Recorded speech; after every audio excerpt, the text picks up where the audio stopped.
Jésus est venu dans notre vie, dans notre cœur, et il a changé tout. Notre façon de penser, notre façon de voir, et il nous aide ainsi chaque jour à vivre une vie nouvelle. On parle beaucoup de nouveautés, tout ça, il y en a plein de nouveautés. Hein. Il y a quelques années, c'était les pantalons comme ça, les robes comme ça, après ça change, après ça revient. Mais Dieu nous donne une nouveauté, mais c'est toujours la même. C'est la présence de Dieu dans notre vie. Alléluia. Et nous pouvons dire, comme c'est écrit dans la parole de Dieu, que là où 2 ou 3 sont rassemblés, le Seigneur est présent. Alors on ne le voit pas, mais il est présent dans son esprit. Et si j'ouvre mon cœur, il va être présent dans mon cœur et il va y faire du bien. Il va toujours nous faire du bien. J'aimerais aujourd'hui vous parler d'un mot tout simple, amour. Ça vous dit quelque chose, l'amour? Oui. Eh bien, nous allons parler de l'amour, mais de l'amour de Dieu. Car peut-être vous ne le savez pas, quelqu'un ne le sait pas parmi nous, mais Dieu nous aime. Alléluia. Dieu nous aime. Et on va lire un premier texte, donc, dans l'évangile de Jean, au chapitre 15 et au verset 9. Voilà. Un verset tout simple. Et celui qui a écrit ce verset, c'était celui qui a vécu 3 ans et demi avec Jésus. C'était l'apôtre Jean. Et lui, il se mettait toujours à côté de Jésus parce qu'il aimait beaucoup Jésus. Et lorsqu'on parle de l'amour, lui, Jean, qui a écrit ça, il sait de quoi il parle. Et voilà, dans Jean chapitre 15, verset 9, c'est Jésus qui parle. Très important quand Jésus parle. Parce qu'il dit toujours des vérités. Amen. Il n'y a pas des mensonges, il n'y a pas des choses qui sont comme ci, comme ça. Non, quand Jésus parle, c'est toujours la vérité. Et qu'est-ce qu'il va dire? Comme le Père m'a aimé, je vous ai aussi aimé, demeurez dans mon amour. Voilà quelque chose d'étonnant. Jésus parle de son Père qu'il a aimé. Voilà, mon Père m'a aimé. Et vous savez qu'on peut appeler Dieu, nous les chrétiens, notre Père. C'est Jésus qui l'a dit. Pourquoi? Parce qu'on peut être très filial. Le Père, c'est quelqu'un qu'on l'honore, qu'on l'aime. Et bien Dieu, on peut l'appeler notre Père. Voilà. Et il dit donc Jésus, comme le Père m'a aimé. Donc Dieu le Père a aimé Jésus. Et qu'est-ce qu'il dit? Je vous ai aussi aimé. Voilà une vérité toute simple. Jésus nous a aimés. Pourtant Jésus il ne nous connaît pas. Jésus, il est venu il y a 2000 ans. Et pourtant, Jésus nous a aimés. Et on va voir qu'est-ce que c'est que cet amour, quel type d'amour Jésus nous a aimés. Ah, ce n'est pas un amour comme on a l'habitude. Hein? Quand les choses qui viennent de Dieu, c'est beaucoup plus grand, beaucoup plus large, beaucoup plus profond que ce qu'on voit ici-bas. Nous, on a un amour un peu petit. Hein? On aime un jour, on aime un peu moins, mais Dieu nous aime toujours pareil. Et Jésus aussi nous aime de la même manière. Alors, cette bonne nouvelle, je peux vous dire, chacun d'entre vous, même si quelqu'un découvre ça aujourd'hui, que nous sommes aimés de Jésus. Voilà une bonne nouvelle. Il y a quelqu'un qui nous aime, c'est Jésus, et c'est Dieu aussi. Et on va voir un autre, on reviendra sur ce verset, et on reviendra quelques versets, donc dans l'Épître aux Éphésiens, au chapitre 3, qui va encore nous parler de l'amour de Christ. Voilà, l'amour de Christ. Donc au chapitre 3 de l'Épître aux Éphésiens, verset 17, vous allez trouver, en sorte que Christ habite dans vos cœurs par la foi, afin qu'étant enracinés et fondés dans l'amour, vous puissiez comprendre avec tous les saints quelle est la largeur, la longueur, la profondeur et la hauteur, et connaître l'amour de Christ qui surpasse toute connaissance, en sorte que vous soyez remplis jusqu'à toute la plénitude de Dieu. Amen. Voilà un peu, j'aime bien ce message, il est fort, il est puissant. Hein? Là d'abord il nous dit que cet amour, eh bien, Dieu, le Seigneur voudrait qu'il soit enraciné et fondé. Et si les arbres n'étaient pas enracinés, dès qu'il y aura un coup de vent, les arbres y tomberaient. Hein? Vous savez qu'il y a les bonnes racines qu'ils ont. Ils en ont des longues, des profondes, et ça tient. Et même s'il y a un arbre, le vent il souffle, il y en a qui tombent, bien sûr, mais ils tiennent bien. Eh bien, le Seigneur désire que cet amour, il soit enraciné et dans nos cœurs. Et surtout dans nos cœurs. L'amour de Dieu, ce n'est pas des simples mots. Il y a des fois, pour faire plaisir, pour l'anniversaire ou quelque chose, on dit des jolis mots d'amour. Bon, mais c'est des mots sans plus. Tandis que l'amour de Christ, il désire nous pénétrer dans nos cœurs. Voilà, c'est là-dedans que Jésus veut mettre son amour, qu'il habite dans vos cœurs par la foi. C'est possible. C'est possible que l'amour de Jésus vienne dans mon cœur, à condition que mon cœur, il soit pas fermé. Hein. Si on ferme les portes ici, vous ne pouvez pas rentrer. Donc, si on ferme la porte du cœur, l'amour, il ne pourra pas rentrer. Mais par contre, si j'ouvre mon cœur, eh bien, je pourrais bénéficier de cet amour. Et un amour de grande qualité. C'est ce qu'on a lu. D'abord, donc, ouvrir son cœur et permettre que Jésus y vienne là. Et puis là, il est question de cet amour. Alors, bien sûr, cet homme, l'apôtre Paul, il ne sait pas bien comment expliquer l'amour. Parce que c'est un amour beaucoup plus grand que l'amour qu'on peut connaître. Et même si vous avez vécu dans votre famille des bons moments avec des parents ou des gens autour de vous, c'est bien. Et puis, il y a l'amour, bien sûr, qu'on peut avoir entre un homme et une femme. Voilà, c'est très bien. Mais en vieillissant, un des deux, il va mourir et on se retrouve seul sans amour. Voilà. Tandis que l'amour de Dieu, lui, il dure beaucoup plus longtemps. Là, il est dit une question d'abord de la largeur de l'amour de Dieu. Voilà, la largeur de cet amour. Eh bien, cette largeur, c'est pour tout le monde. Tout le monde, nous qui sommes ici, ceux qui sont dehors, ben, tout le monde a droit à l'amour de Dieu. Voilà, tout le monde peut y avoir droit, c'est gratuit. L'amour de Dieu, il est pour toutes les nationalités, les Français, les Italiens, les Chinois, les Asiatiques ou les Africains. L'amour, il est pour tous. L'amour, même si je suis riche, et même l'amour si je suis pauvre. Voilà. Il y en a qui ont peur parce qu'ils sont pauvres. Ils disent, oh, ben moi, je ne vais pas avoir grand-chose. Mais si, cher ami, même si tu es pauvre, l'amour de Dieu, il est pour toi. Amen. Donc ça, c'est la largeur. Et puis, il y a la longueur de l'amour de Dieu. Voilà. La longueur de l'amour de Dieu, eh bien, c'est qu'il est éternel. Il n'a pas de fin. Aujourd'hui, si je reçois l'amour de Dieu, moi-même je suis chrétien, eh bien, ça fait quand même 30 et quelques années que l'amour de Dieu est dans mon cœur. Et puis, si je meurs, si je pars de cette terre, eh bien, l'amour de Dieu sera là-haut. Hein. Il continuera l'amour de Dieu. Il est éternel. Il est dit que beaucoup de choses vont subsister et vont disparaître, mais l'amour, il est éternel. Formidable. Cet amour que je peux avoir maintenant et que je peux avoir là-haut dans le ciel. Vous croyez qu'il y aura l'amour là-haut dans le ciel? Surtout là-haut, hein. C'est là-haut qu'il y aura l'amour, parce qu'il n'y aura plus de guerre, hein. Ça sera fini tous ces trucs. L'amour de Dieu là-haut, il sera merveilleux. Donc ça, c'est la longueur, et puis la profondeur. Ah, et Dieu, il ne fait pas les choses à moitié, il y a toutes les dimensions. Hein. On parle des 3 dimensions, là il y en a 4 en plus. Hein. 4 dimensions, comme le téléphone, hein, 4G. Bon, eh bien ici, il est question de la profondeur. Et vous savez qu'on a besoin d'amour, d'un amour qui aille bien profond dans notre cœur. Pourquoi? Parce que là, bien profond dans notre cœur, bien qu'on ne dise rien à personne, ben, il y a de la tristesse parfois. On a eu un choc dans notre vie, il s'est passé quelque chose de terrible, puis c'est toujours dans le cœur. Et bien l'amour de Dieu, il peut aller là jusqu'au fond de ton cœur pour enlever tout cela, hein, et pour remplir ton cœur. Voilà. Et puis il y a question de la hauteur. À la hauteur de l'amour de Dieu, eh bien, il est très haut l'amour, puisqu'il va jusque dans le ciel, puisque Jésus, il est assis à la droite de Dieu. Eh bien, dans le ciel, c'est l'amour parfait. Voilà, c'est l'amour parfait. Et c'est un amour extraordinaire. Ça, c'est la hauteur. Et quand j'ai l'amour de Jésus, eh bien, mon cœur s'élève vers Dieu. Je lève mes yeux et je pense qu'il y a un Dieu. Et je réalise la grandeur de Dieu. Avant, pour moi, Dieu, c'était pas grand-chose.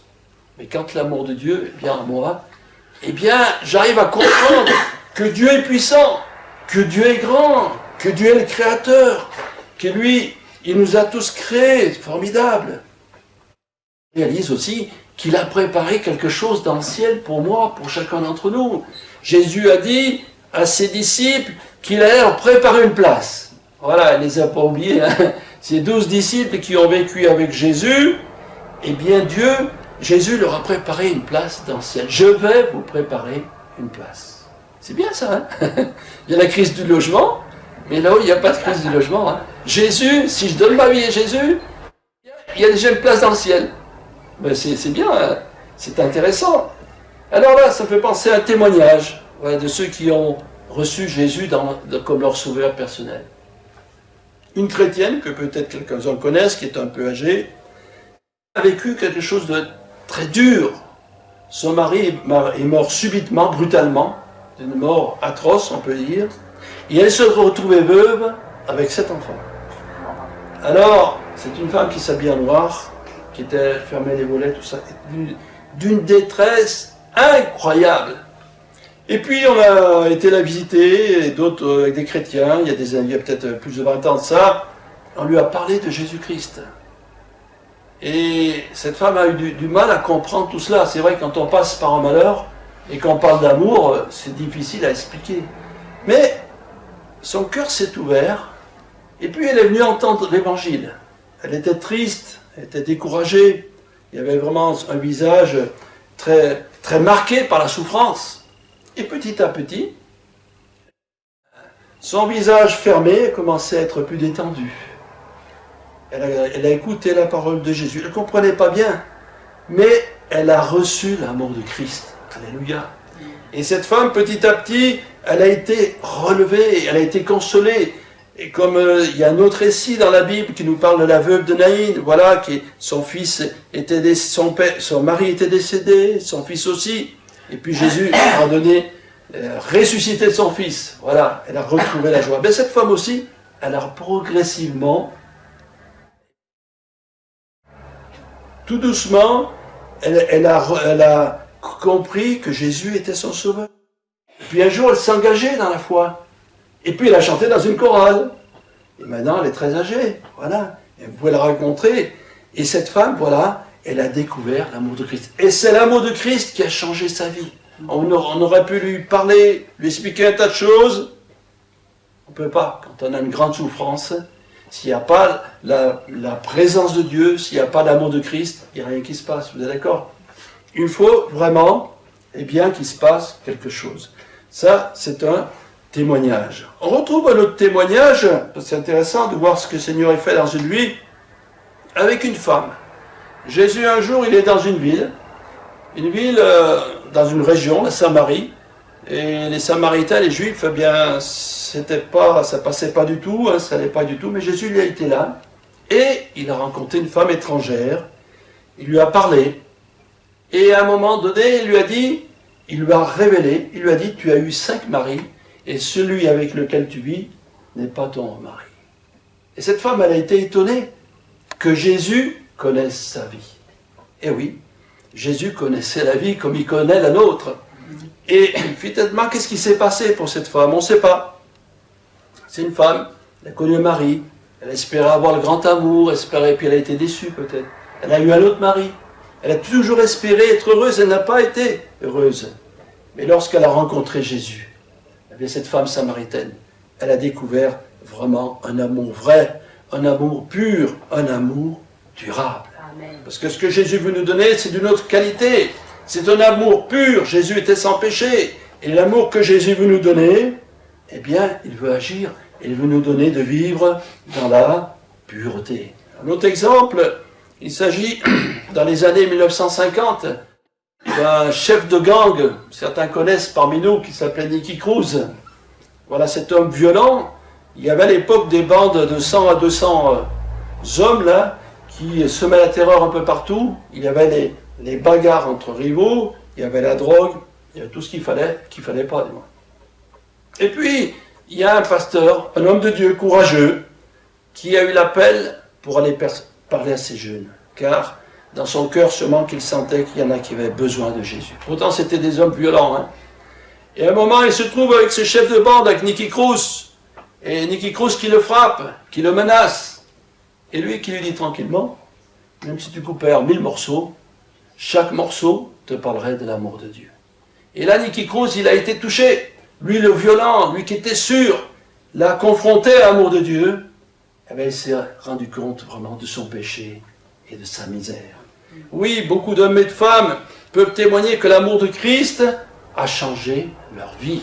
Pour cette femme que j'ai dit tout à l'heure, cette femme samaritaine, elle a été bouleversée parce qu'elle s'est rendue compte que Jésus connaissait toute sa vie. Et nous sommes, je ne sais pas combien, à peu près 7 milliards sur la terre, je ne sais pas le nombre exact, et je peux dire que Jésus connaît la vie de 7 milliards de personnes. Et chacun parmi nous doit savoir que Jésus connaît ta vie. Toute ta vie, ce que tu as vécu, les souffrances, les moments difficiles, les injustices, les échecs. Jésus connaît tout cela. Incroyable, hein? Nous, dans notre petite tête, on peut dire, comment quelqu'un peut-il tout savoir? Eh bien oui, Jésus peut tout savoir. Comme il a su pour cette femme samaritaine, il connaît ta vie. Et ça prouve que son amour, parce qu'il connaît ta vie, parce qu'il peut la changer. Il y en a qui essayent de bricoler un peu. Hein.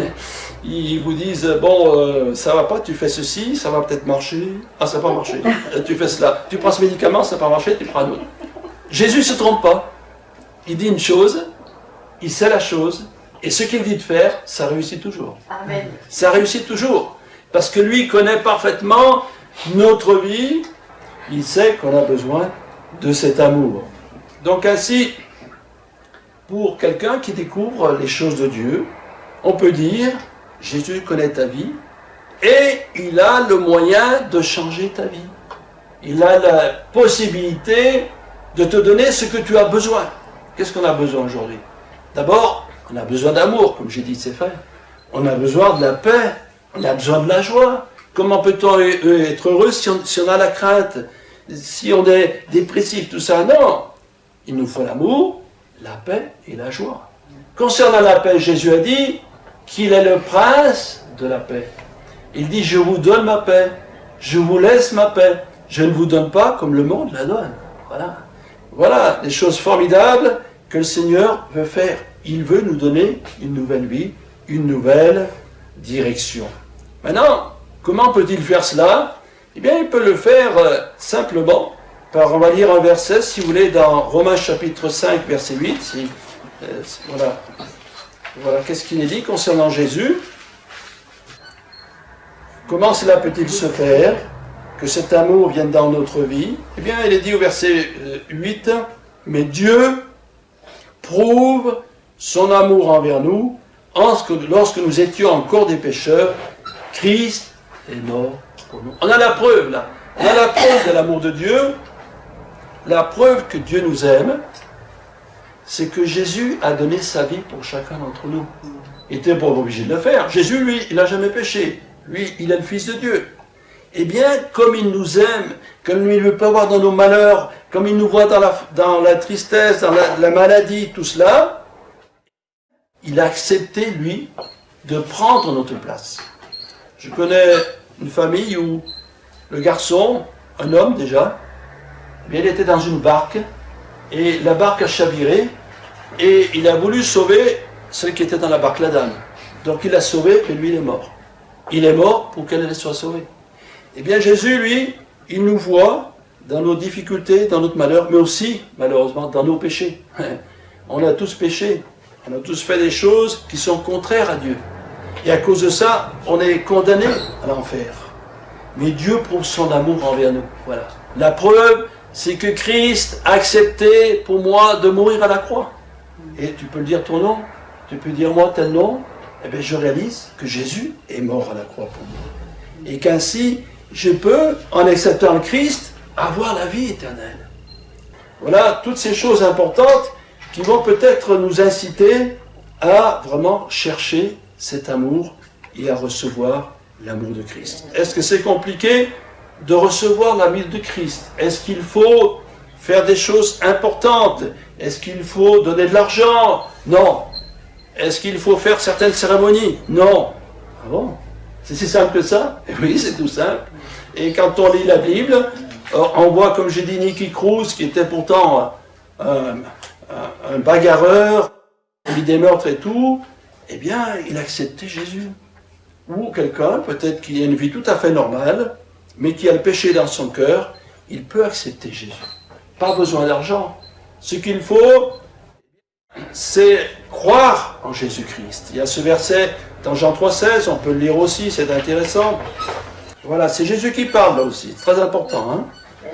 Jean 3,16, car Dieu a tant aimé le monde qu'il a donné son Fils unique, afin que quiconque croit en lui ne périsse point, mais qu'il ait la vie éternelle. Donc, il a aimé le monde, et qu'est-ce qu'il faut faire? Eh bien, croire. Croire, c'est avoir la foi, c'est avoir confiance. J'ai plus de repères dans ma vie. Tu vois, Seigneur, j'aimerais bien connaître autre chose, j'aimerais bien m'en sortir, j'aimerais bien avoir la paix, l'amour que ces chrétiens disent, mais je ne sais pas comment faire. Ben, croire. C'est-à-dire mettre ça en confiance. Je mets ma confiance dans le Seigneur. Je mets ma confiance parce que ce qu'il dit est vrai. Je mets ma confiance en Jésus parce qu'il est sans péché. Je mets ma confiance parce que Jésus m'a aimé. Il y a tous les éléments pour que j'ai confiance. Alors bien sûr que si j'écoute d'ici de là les uns et les autres, il y en a qui vous diront non, Jésus c'est pas bien, d'autres qui diront Jésus c'est bien. Mais ça c'est pas important. Moi ce que je veux c'est être heureux. Moi ce que je veux c'est avoir la vie éternelle, parce que quand j'ai l'amour de Jésus, eh bien Jésus, il a prouvé son amour en donnant sa vie à la croix pour les pardons de mes péchés. Et Jésus, il a pris mes péchés. Jésus, il a cloué à la croix mes péchés. Et maintenant, je peux avoir la vie éternelle. Parce que le résultat de tout ça, eh bien, non seulement Jésus me remplit de son amour, mais il me donne la vie éternelle. Non seulement je suis pardonné, non seulement ici-bas sur la terre, j'aurai son amour, j'aurai le fait que Jésus va prier pour moi quand je serai en difficulté, mais j'espère être un jour dans le ciel. J'ai cette espérance vivante. Et le plus important, c'est d'aller là-haut dans le ciel. Parce que Jésus, il y est là-haut. Et moi, j'ai envie d'être avec lui. Et puis avec les autres chrétiens, Abraham, Isaac, Jacob, les autres. Ceux qu'on lit dans la Bible, c'est formidable. Si on prend leur serre la main, hein? Abraham, comment vas-tu? Voilà, c'est formidable. Dans le ciel, vous vous rendez compte? Pas de maladie, pas de souffrance, pas de guerre, pas d'impôts à payer, sauf qu'il y en a beaucoup, pas de taxes. Voilà. Ça, c'est des choses du monde. Mais là-haut, c'est tout à fait différent. On rentre dans un monde où l'amour sera partout. Où il y aura vraiment un amour formidable. Voir le Seigneur Jésus face à face, formidable. Celui qui est mort pour mes péchés. Et puis voir ceux qui ont eu la foi et se réjouir ensemble. Vous savez, on chante ici, mais pareil que dans le ciel, ça chantera plus fort encore. Des chants formidables. Déjà que les chants, ils sont bien, je trouve. Mais là-haut, ils seront excellents. Et bien voilà, ça c'est le programme de Dieu pour notre vie. Souvenons-nous ce que j'ai dit aujourd'hui, des choses toutes simples. Jésus nous a aimés. Cet amour de Jésus, je peux le recevoir dans mon cœur si je crois. Et surtout, il faut que je réalise que ma vie a besoin d'être changée. Je ne peux pas continuer comme ça. Si on reste avec ce qu'on a vécu avant, des choses difficiles, si on vit aujourd'hui, on a peur de la mort, on a peur de se trouver là-haut dans le ciel, bien ça ne va pas. Bien, pour que tout ça puisse disparaître, il dit que l'amour bannit la crainte. Et quand mon cœur est rempli de l'amour de Dieu, je n'ai plus peur de rien. Je sais que je vais mourir un jour, mais je serai auprès du Seigneur. J'ai un problème, je sais que le Seigneur interviendra. C'est là la bonne nouvelle de l'Évangile. C'est l'amour de Dieu pour les hommes manifesté en Jésus-Christ. Est-ce que chacun de nous veut cet amour? C'est à chacun de nous de répondre. Mais le jour où tu diras oui, tu seras étonné, parce que Jésus va répondre à ta prière. Et sans savoir pourquoi, tu sentiras vraiment l'amour de Dieu en toi. Moi, quand je suis venu écouter, la première fois, la parole de Dieu comme ici, je ne comprenais rien. Rien. Mais une chose est certaine, je sentais vraiment l'amour de Dieu et la présence de Dieu. Et c'est ça qui m'a amené ensuite à donner mon cœur à Jésus-Christ. Quelqu'un peut donner son cœur à Jésus-Christ, mais aussi quelqu'un peut espérer, s'il y a des problèmes, s'il est malade, que Jésus va intervenir. Jésus guérissait les malades et nous a donné l'autorisation et même le devoir de prier pour tous ceux qui souffrent. Et nous-mêmes, nous avons été guéris plusieurs fois et croyez que Jésus peut vous guérir. Amen, on va prier. Merci Seigneur, parce que tu nous as aimés, dit ta parole. Ton amour, il est long, il est large, il est profond. Et il est aussi très haut, cet amour. Et cet amour, Seigneur, tu a permis qu'il vienne dans notre vie. Mais notre désir, que cet amour puisse aussi être connu par ceux qui te découvrent, Seigneur. Que vraiment ta présence et ton amour puissent toucher les cœurs. Mais aussi que tu puisses toucher les corps qui sont malades et souffrants. Que les mêmes choses que tu as fait, Seigneur, nous puissions les faire aujourd'hui. Parce que tu nous dis que nous avons la possibilité de prier pour les malades. Alors Seigneur, glorifie-toi en cet instant. Que ton bon esprit continue à agir. Et que tous ceux et celles qui ont besoin de ta grâce puissent s'approcher de toi par la foi et être secourus, sauvés et guéris. Merci Seigneur.